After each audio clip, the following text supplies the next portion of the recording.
Assalamualaikum warahmatullahi wabarakatuh. Innal hamdalillah nahmaduhu wa nasta'inu wa nastaghfiruh. Wa na'udzu billahi min syururi anfusina wa min sayyiati a'malina. May yahdihillahu fala mudilla lahu wa may yudlil fala hadiya lahu. Asyhadu an la ilaha illallah wa la syarika lahu wa asyhadu anna Muhammadan abduhu wa rasuluh. Raditu billahi rabba wa bil islami dinan Muhammadur rasulullah. Subhanaka la ilma lana illa ma 'allamtana innaka antal alimul hakim. Amma ba'd. Masyaallah muslimin Allah, mari kita aturkan rasa syukur kita atas kelimpahan nikmat dan karunia yang telah diberikan pada kita. Alhamdulillah sampai saat ini kita masih memasuki atau masih berada pada bulan tarbiyah Ramadan. Mari kita kuatkan ya kesabaran kita, keikhlasan kita, keistiqomahan kita dalam rangka untuk bagaimana kita memaksimalkan tarbiyah Ramadan dalam bentuk aktivitas-aktivitas yang bisa menjadikan target kita menjadi manusia yang bertakwa itu dikabulkan dan dimudahkan oleh Allah SWT. Semoga Allah memberikan kekuatan pada kita, memberikan kesabaran pada kita untuk menjadikan diri kita orang-orang yang muttaqin. Salawat dan salam semoga tetap dilimpahkan pada junjungan kita Nabi Muhammad SAW, pada keluarga, sahabat dan juga pengikut setianya. Masyaallah muslimin Allah, hari ini kita akan mencoba menganalisa bagaimana perspektif ilmu dalam kacamata Islam. Saya akan coba sampaikan sebuah ilustrasi ya, betapa bahayanya kalau kita menjadi orang yang tidak berilmu. Tapi sebelumnya ingin saya sampaikan bahwa Imam Ghazali telah membagi manusia itu menjadi 4 tipe, 4 karakter. Yang pertama yang disebut dalam ungkapan rajulun yadri wa yadri annahu yadri. Jadi seseorang yang memiliki kemampuan, yang diberi pengetahuan, mengerti dan dia sadar dan mengerti bahwa dirinya itu orang yang mengerti. Orang yang ideal, tipe ideal, dan orang ini yang akan memiliki posisi sebagai seorang yang senantiasa amar ma'ruf nahi munkar. Orang model seperti nah fattabi'u, maka ikutilah orang-orang semacam ini. Kemudian tipikal yang kedua, rajulun yadri wa la yadri annahu yadri. Jadi orang yang diberikan kemampuan, memiliki ilmu, memiliki kapasitas, tetapi dia tidak mengerti, tidak sadar bahwa dirinya berilmu. Ini tipikal ini dalam konteks Imam Ghazali dia menyatakan orang ini tertidur. Karena itu bangunkan ia, sadarkan ia. Siapa mereka itu? Ada orang yang, kalau saya katakan orang yang lintas profesi. Misalkan orang yang dari kecil dia tarbiyah, dia sudah masuk lembaga pendidikan pesantren, ataupun dia masuk sekolah perguruan tinggi agama, kemudian dia karena memang dari sisi finansial itu tidak menguntungkan, kemudian lintas pada sebuah aktivitas yang memberikan keuntungan yang lebih besar lagi. Siapa mereka? Ya mereka orang-orang yang dikatakan dalam pernyataan ini adalah orang yang tertidur, orang yang tidak sadar bahwa dirinya punya kemampuan, punya kapasitas. Kemudian yang ketiga adalah tipikal orang rajulul la yadri wa yadri annahu la yadri. Jadi orang yang dia mengerti, dia sadar bahwa dirinya tidak mengerti, tidak tahu. Tetapi dia sadar bahwa dirinya tidak tahu. Karena ketidaktahuan itu kemudian orang ini harus kita bimbing. Farsyuduh, bimbinglah ia. Nah, tipikal ini yang harus kita lihat ya. Masih banyak saudara-saudara kita yang dia sadar bahwa dirinya tidak mengerti, dan orang ini yang harus coba kita rangkul, kita ingatkan, kita tarbiyah mereka sehingga mereka menjadi pribadi yang lebih berkualitas. Dan tipikal yang terakhir adalah rajulun la yadri wa la yadri annahu la yadri. Orang yang tidak tahu dan dia tidak sadar, tidak mengerti bahwa dirinya tidak tahu. Nah, ini orang ini apa? Tinggalkan saja, fatrukuh, tinggalkan orang. Karena memang dia tidak peduli dengan situasi dan kondisi yang sedang dihadapinya. Masyaallah muslimin Allah.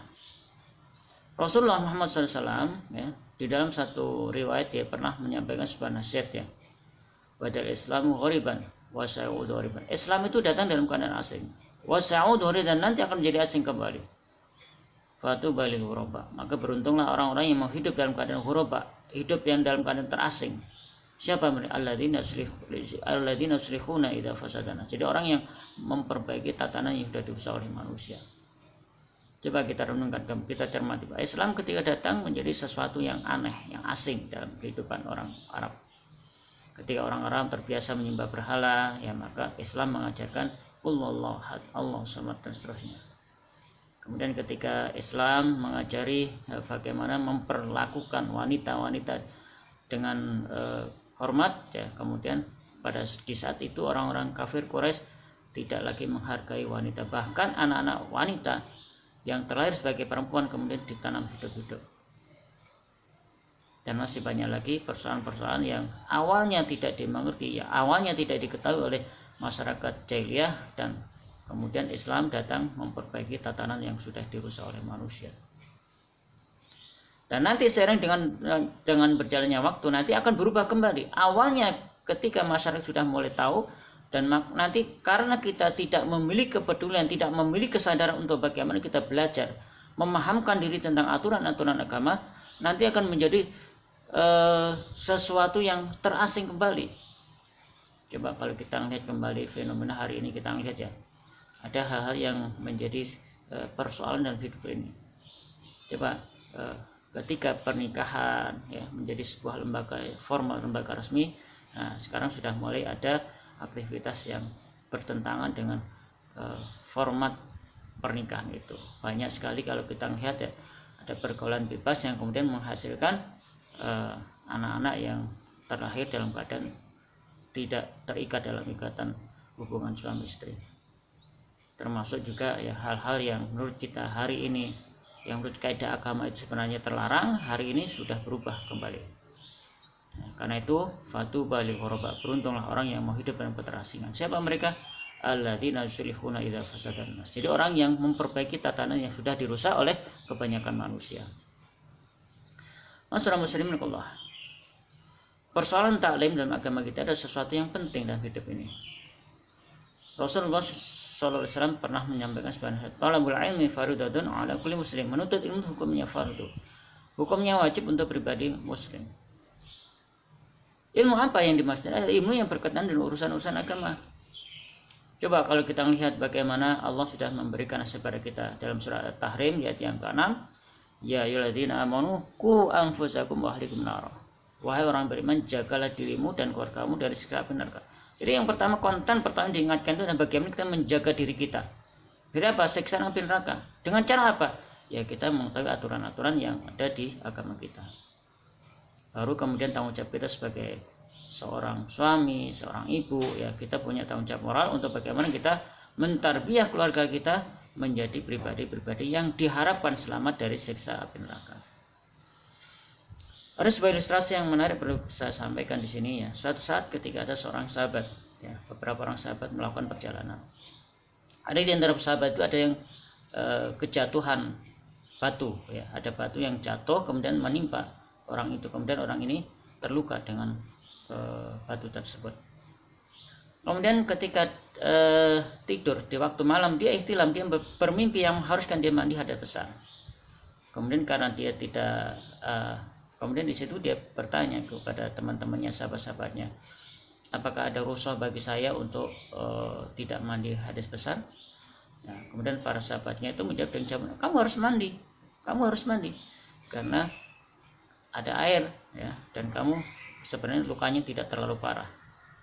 Kemudian biizni dengan takdir Allah orang ini mandi, kemudian biizni dengan takdir Allah juga orang ini kemudian mati.